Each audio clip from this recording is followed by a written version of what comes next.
আমরা দেখেছি বেগম খালেদা জিয়া বলেছিল, ওদের হাতে গোলামীর জিঞ্জির, আমাদের হাতে স্বাধীনতার পতাকা। এই পতাকা নিয়ে এই আমাদের সভানেত্রী যিনি ছিলেন বাংলাদেশের, উনি দাঁড়িয়েছিলেন, বলেছিলেন আমি আপোষ করব না।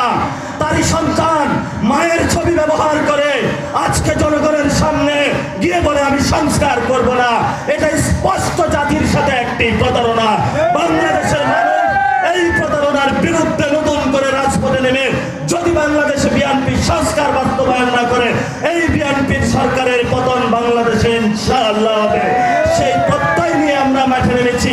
ইনশাআল্লাহ আমরা বাংলাদেশে সংস্কার বাস্তবায়ন করব, বিচার বাস্তবায়ন করব, টেন্ডারবাজি বন্ধ করব, সন্ত্রাস বন্ধ করব, চাঁদাবাজি বন্ধ করব, দখল বাণিজ্য বন্ধ করব, মাদক বন্ধ করব, শিক্ষা বাণিজ্য বন্ধ করব, চিকিৎসা বাণিজ্য বন্ধ করব।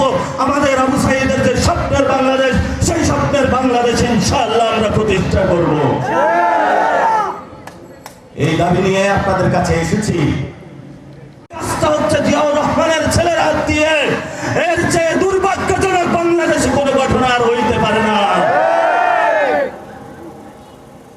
নগদ নিয়ে এলো হার না মানা হার অফার। সর্বনিম্ন 10,000 টাকা রেমিটেন্স নগদে পাঠালে থাকছে স্বর্ণের হার জেতার সুযোগ।